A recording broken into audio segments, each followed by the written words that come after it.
Opinion Tamil பார்வையாளர் அனைவருக்கும் வணக்கம். நான் உங்கள் யாசேர். நம்ம நாட்டில் என்னங்க பிரச்சனை போய்கிட்டு இருக்கு?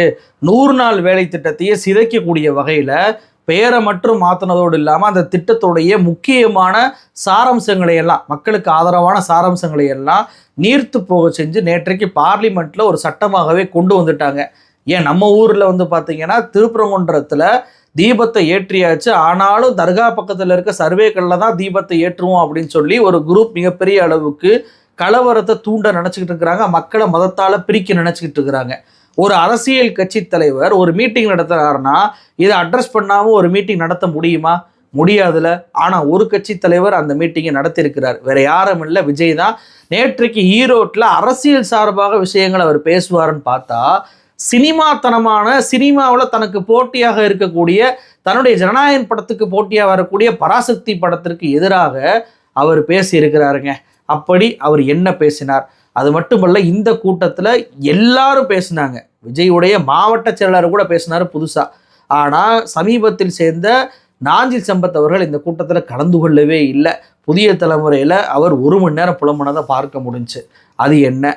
அது மட்டும் இல்லாமல் இந்த கூட்டத்தில் விஜய் நான் அமித்ஷாவுடைய ஆளு தான் அப்படின்னு சொல்லி நிரூபிக்கக்கூடிய வகையில் பல்வேறு விஷயங்களை பேசி சிக்கியிருக்கிறார். அது மட்டுமல்ல, விஜய் வந்த விமானமே ஐடி ரெய்டில் சிக்கினது அப்படின்ற தகவலும் நமக்கு பிரத்யேகமாக கிடைச்சிருக்கு. இது எல்லாம் பற்றி தான் இந்த வீடியோவில் நம்ம விரிவாக பார்க்க போகிறோம். இந்த வீடியோவை முழுமையாக பாருங்கள். மறக்காமல் நம்மளுடைய ஒப்பீனியன் தமிழ் சேனலை சப்ஸ்கிரைப் பண்ணிக்கோங்க. இதுவரைக்கும் நடந்த தாவேகா கூட்டத்தில் அத்தனையிலையுமே விஜய் கலந்து கொள்வதற்கு இந்த பிரைவேட் ஜெட்டை ஒன்று எடுத்துகிட்டு வருவதை நம்ம எல்லாருமே பார்த்துருப்போம். 1 மணி நேரத்துக்கு 1 லட்ச ரூபாந்து 3.5 லட்ச ரூபா வரைக்கும், ஒரு நாளைக்கு 14 லட்ச ரூபா வரைக்கும் செலவு செய்யக்கூடிய அந்த பிரைவேட் ஜெட்டில் தான் இந்த விஜய் வருவார். சரி, அவர்கிட்ட காசு இருக்குது, அவர் எந்த இதில் வேணாலும் வரலாம், அதில் நம்ம மாற்று கருத்து இல்லை. ஆனால் இது நாள் வரைக்கும் நாகப்பட்டினம் மீட்டிங்காக இருக்கட்டும், அல்லது வெவ்வேறு இடங்களில் அவர் பேசின மீட்டிங்காக இருக்கட்டும், எல்லா இடங்களுக்குமே பார்த்தீங்கன்னா விஜய் பயன்படுத்திய விமானம், அந்த பிரைவேட் ஜெட் என்பது பார்த்தீங்கன்னா VT PCR வகையை சேர்ந்தது. ஆனால் நேற்றைக்கு ஈரோடுக்கு வந்த விஜய் பயன்படுத்திய விமானம் என்பது VT RFX வகையை சேர்ந்தது. என்னங்க, எந்த விமானம் பயன்படுத்தினா என்ன? இதில் விமானத்தை மாற்றினதில் என்னங்க உனக்கு பிரச்சனை வரப்போகுதுன்னு கேட்குறீங்களா? அதில் தான் ஒரு பிரச்சனை இருக்குது. என்னன்னா, இவர் அந்த விமானத்தை மாற்றுறாருல, அந்த பிரைவேட் ஜெட் இவர் பயன்படுத்தி அந்த பிரைவேட் ஜெட்டு பார்த்தீங்க அப்படின்னா எந்த நிறுவனத்தை சேர்ந்தது? ரிஃபெக்ஸ் அப்படின்ற நிறுவனத்தை சேர்ந்தது. இந்த ரிஃபெக்ஸ் அப்படின்ற நிறுவனத்துக்கு தான் 1 வாரத்துக்கு முன்னாடி, இந்த மாதம் 1 வாரத்துக்கு முன்னாடி பார்த்தீங்கன்னா ஐடி ரெய்டு என்பது 3 நாட்கள் நடந்துச்சு. 3 நாட்களில் 1000 கோடி ரூபாய் அளவுக்கு இந்த ரிஃபெக்ஸ் நிறுவனம் எல்லா துறையிலையுமே, இவங்க பிரைவேட் ஜெட்டில் இருந்து இவங்க வச்சிருக்க அத்தனை பிஸ்னஸ்லையுமே ஏமாற்று வேலை பண்ணியிருக்கிறாங்க, வரியை ஏய்ப்பு பண்ணியிருக்கிறாங்க அப்படின்ற குற்றச்சாட்டை ஐடி வச்சிருக்கிறாங்க. அப்புறம் 1000 கோடி வரைக்கும் குற்றச்சாட்டு வைக்கப்பட்டு ஐடி ரைடு நடத்திய அந்த பிரைவேட் ஜெட்டை தான் விஜய் அவர்கள் பயன்படுத்தியிருக்கிறாரு. ஏன்பா, அது எந்த பிரைவேட் ஜெட்டாக இருந்தால் ஐடி ரைடு நடத்தினா என்ன, நடத்தலாம் என்ன?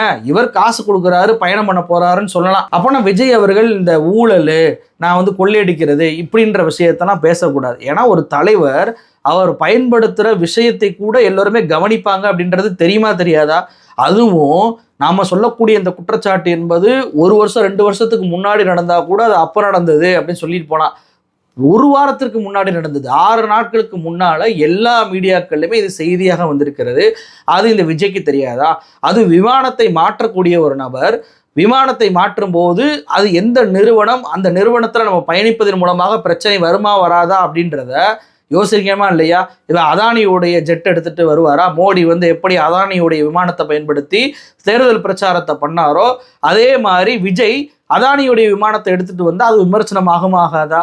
அப்போ ஐடி ரைடு நடத்திய நிறுவனம் என்று தெரிந்தும் இந்த விமானத்தை அவர் பயன்படுத்திட்டு கொள்ளையடிக்கிறாங்க, ஊழல் பண்ணுறாங்க அப்படின்னு பேசுவது முரண்பாடாக இருக்கதானே செய்யுது. இவருக்கும் ஐடி ரைடுக்கும் ஏதோ விருப்பமாக இருக்கான்னு தெரியலங்க.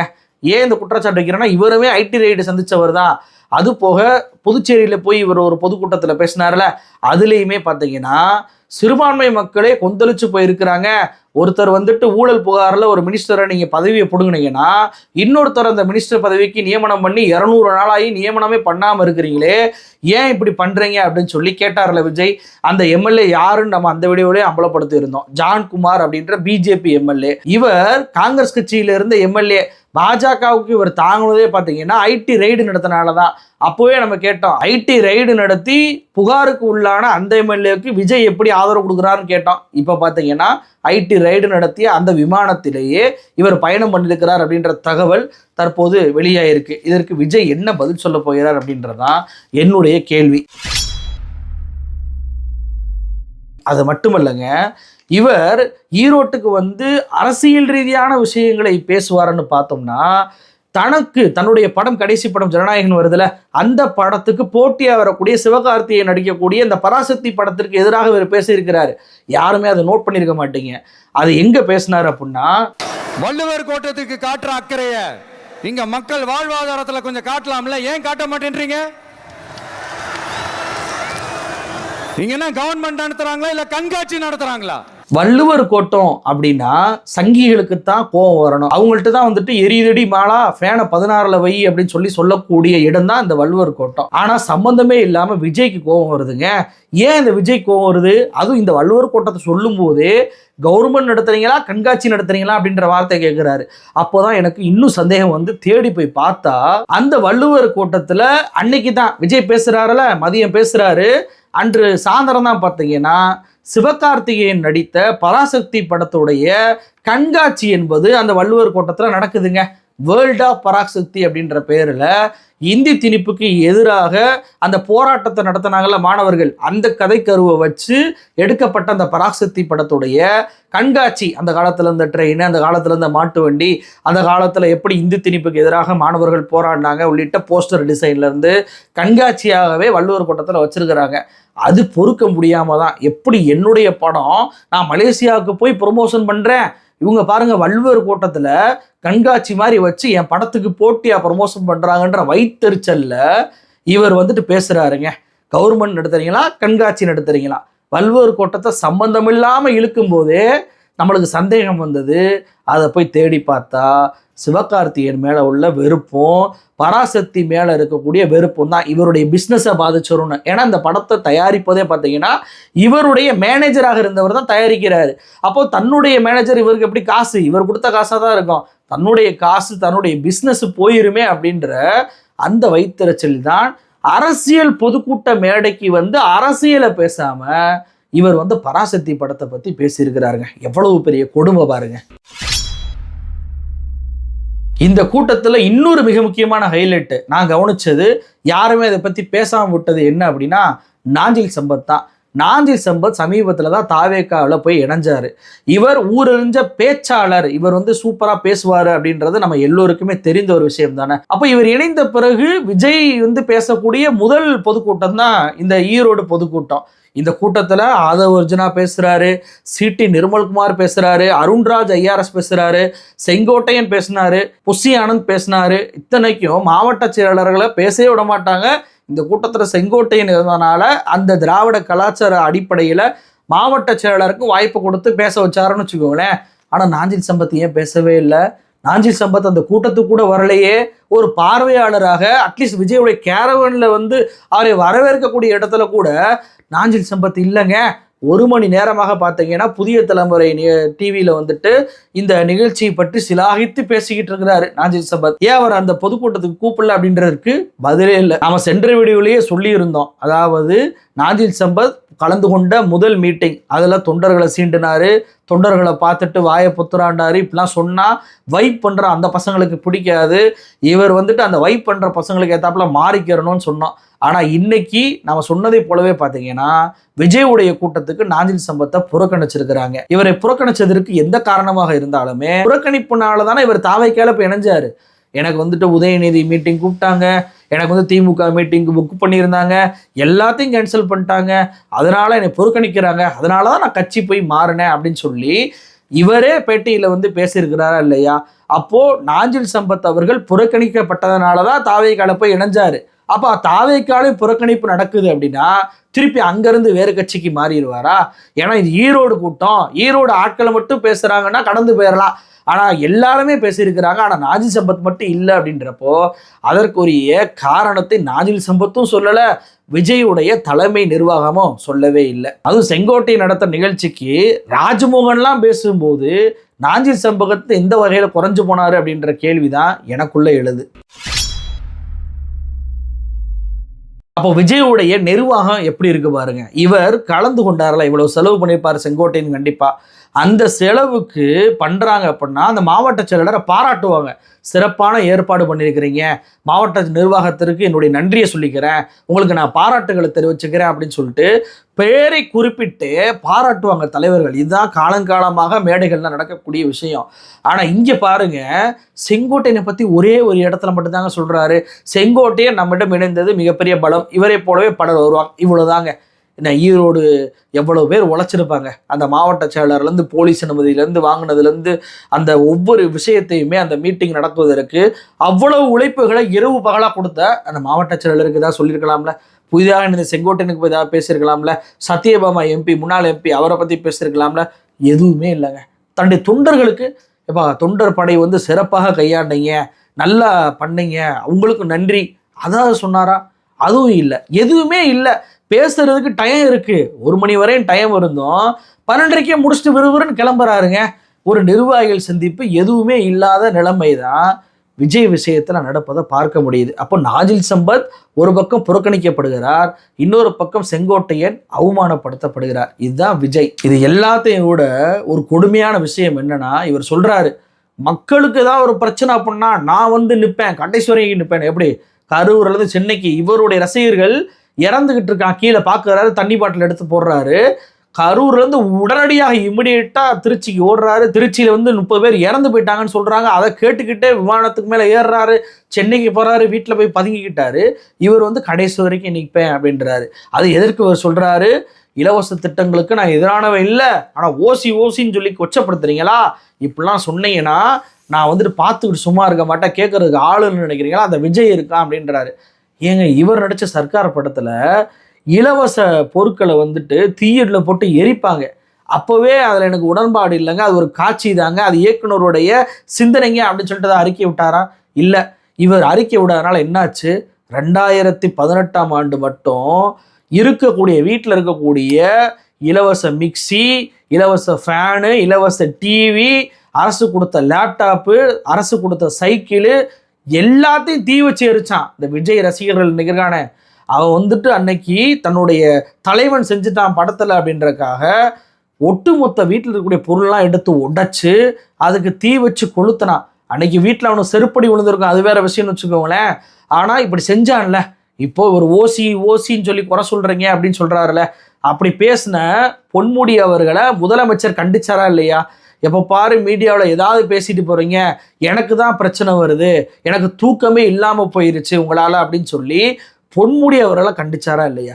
அதே மாதிரி சர்க்கார் படத்தில் நடிச்சது வெறும் நடிப்புப்பா, அது உனக்கு அரசாங்கம் கொடுத்த உரிமை, அது வந்து அதை கெடுத்துக்கிறாத, அது உன்னுடைய வாழ்க்கை மேம்பாட்டுக்காக கொடுத்தது, அதை பயன்படுத்துகிற உங்கள் அம்மாட்ட கேளு, உங்கள் அப்பாட்ட கேளு, லேப்டாப்பை பயன்படுத்துகிற ஒரு தங்கச்சி கிட்ட கேளு, அதை போய் இப்படி தற்கூலித்தனமாக போட்டு உடைக்கிறீங்களே, உடைக்காதீங்கப்பான்னு ஒரு அறிக்கை விட்டீங்களா? விடவே இல்லையே, ரசிச்சிங்க. நம்மளை போலவே நம்மளுடைய ரசிகர்கள் தூக்கி போட்டு உடைக்கிறான் அப்படின்னு சொல்லி ரசிக்கிறீங்க. உங்களுக்கு என்னங்க மிக்சியை பற்றி அருமை தெரியும், உங்களுக்கு லேப்டாப்பை பற்றி என்ன தெரிய போகுது, உங்களுக்கு அதெல்லாம் பிச்சைக்காரனுக்கு போகிற டிப்ஸ் மாதிரி நீங்கள் நினைப்பீங்க. ஆனால் அவனுக்கு அது பெரிய பொருளுங்க, அந்த பொருளை தூக்கி உடைக்கிறான், தன்னுடைய ரசிகர் அப்படி பண்ணுறான்றப்போ கொஞ்சமாவது வாயை திறந்தீங்களா? நீங்கள் திறக்கவே இல்லை, அமைதியாக இருந்து ரசிச்சுட்டு இன்னைக்கு வந்துட்டு நான் இலவசத்துக்கு எதிரானவன் இல்லைங்க, நான் வந்து ஓசின்னு சொன்னீங்கன்னா நான் வந்து நிற்பேங்க அப்படின்னு சொல்லுவது முன்னுக்கு பின் முரணா இல்லையா? ஒரு மனிதன் அரசியலுக்கு வந்து தான் இதெல்லாம் செய்யணும்னு இல்லைங்க, தனி மனிதனாக இருக்கும் போதே அவன் சினிமா நடிகனாக இருந்தாலும் எந்த ப்ரொஃபஷனில் இருந்தாலுமே ஒருத்தன் இப்படி போட்டு நம்மளால் உடைக்கிறான் அப்படின்னா அவனை வழிநடத்தணும். அதை விட்டுட்டு அப்போலாம் ரசிச்சுட்டு இப்போ மட்டும் வந்துட்டு நான் வந்துட்டு அப்படிலாம் கிடையாது, நான் இலவசத்துக்கு ஆதரவானவன் பேசுவது முட்டாள்தனமாக இருக்கா இல்லையா? இதை விட இவர் பாஜகவுடைய அமித்ஷாவுடைய ஆளு தான் அப்படின்னு சொல்லி ஒத்துக்கிட்டாரு சொன்னல, அதை பற்றி பார்த்துடலாம். அதாவது இவர் என்ன சொல்கிறாரு, இனிய சினிமா டைலாக்னு சொல்லிட்டு முதலமைச்சரே சினிமா டைலாக் பேசுகிறாருன்றார்.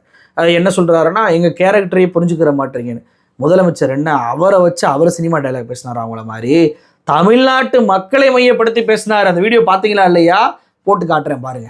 பிஜேபிக்கு எதிராக ஐடியாலஜிக்கல் ஃபைட் பண்ணிக்கிட்டு இருக்கக்கூடிய ஒரே மாநில கட்சி நம்முடைய திமுக தான். அவங்களால வெற்றி கொள்ள முடியாதது நம்முடைய தமிழ்நாட்டை மட்டும்தான். அதனால தான் அமித்ஷா போன்றவருக்கு நம்ம மேல எரிச்சல். பேசுனாங்கல்ல, அண்மையில கூட என்ன பேசினார் அவரு? பீகாரை ஜெயிச்சிட்டோம், அடுத்த டார்கெட் தமிழ்நாடு தான் சொல்றாரு. அமித்ஷா அவர்களே, நீங்க இல்ல, உங்க சங்கி படையே கூட்டிக்கிட்டு வந்தாலும் உங்களால் ஒண்ணும் இங்க பண்ண முடியாது. இது தமிழ்நாடு, இது தமிழ்நாடு.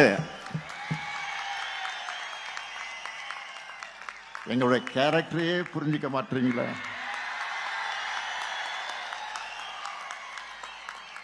அன்போட வந்தா அரவணைப்போம், ஆணவத்தோட வந்தா அடிபடைய மாட்டோம், எதிர்த்து நிற்போம். இதுல பாருங்க, தெளிவா சொல்றாரு. அதாவது எங்க கேரக்டரை புரிஞ்சுக்கிற மாட்டீங்கன்னு சொல்லிட்டு, நாங்க அன்பா வந்தா அரவணைப்போம், ரவுடித்தனம் பண்ணனா அடிச்சு விரட்டுவோம் அப்படின்றாரு. அதாவது யாரை சொல்றாரு? தமிழ்நாட்டு மக்களுடைய பண்பை சொல்றாரு. தமிழ்நாட்டு மக்களுடைய கேரக்டரை தான் எங்க கேரக்டரே புரிஞ்சுக்கிற மாட்டேன்றாரே தவிர, தனிப்பட்ட முதலமைச்சர் ஸ்டாலின் என்னுடைய கேரக்டரை நீ புரிஞ்சுக்கிற மாட்டேன்னு சொல்லி சினிமா வசனத்தை முதலமைச்சர் பேசவே இல்லை. அப்படி பேசியிருந்தாருன்னா, என்னப்பா என்னே மாதிரியே நீ சினிமா வசனம் பேசுறியேன்னு சொல்லி நீ கேட்கலாம், கதறலாம், தப்பு கிடையாது. ஆனால் நீ பேசுறதெல்லாம் சினிமா டைலாக்காக பேசிட்டு முதலமைச்சர் தமிழ்நாட்டு மக்களை மையப்படுத்தி பேசின ஒரு விஷயத்த நான் வந்துட்டு கொச்சப்படுத்துவேன் அப்படின்னு சொல்லி வரேன்னா என்ன உனக்கு பின்னணி? அமித்ஷாவை நோக்கி தானே அந்த கேள்வியை கேட்டார் முதலமைச்சர், பாஜகவை நோக்கி தானே அந்த கேள்வி கேட்டார் முதலமைச்சர். உனக்கு ஏன் அந்த துடிப்பு வரமாட்டேது? நீயும் அந்த தமிழ்நாட்டில் ஒருவன் தானே, உனையும் வச்சு தானே அதை சொல்கிறாரு. அன்பா வந்து அரவணைப்போம், அடிதடியாக வந்து எங்களை அடக்குமுறை பண்ண வந்தானே விரட்டி அடிப்போம்னு சொல்கிறாரு.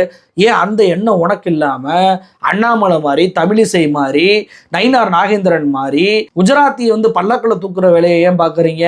அமித்ஷாவை சொன்னால் உங்களுக்கு ஏன் கோவம் வருது? அப்போ பி டீம் நாங்கள் இல்லை, பாஜகவை நாங்களும் எதிர்ப்போம், ராஜில் சம்பத் கூட போய் இணையும் போது பாஜகவை எதிர்க்க மாட்டீங்களேன்னு சொல்லி குற்றச்சாட்டு வைக்கிறீங்களா? இல்லைங்க அப்படிலாம் இல்லைங்க அப்படின்னு சொல்லலாம் சொன்னீங்களே, இப்போ மட்டும் ஏன் வந்து அந்த அமித்ஷாவை சொன்னதில் கோவம் வருது? மீட்டிங்கில் நீங்கள் பாஜக பற்றி பேசுங்க, பேசாமல் போயிருங்கன்னு வச்சுக்கோங்களேன். ஆனால் அமித்ஷாவை சொன்னால் உங்களுக்கு கோவம் வருதா இல்லையா? இதை விட கொடுமை என்ன தெரியுமா?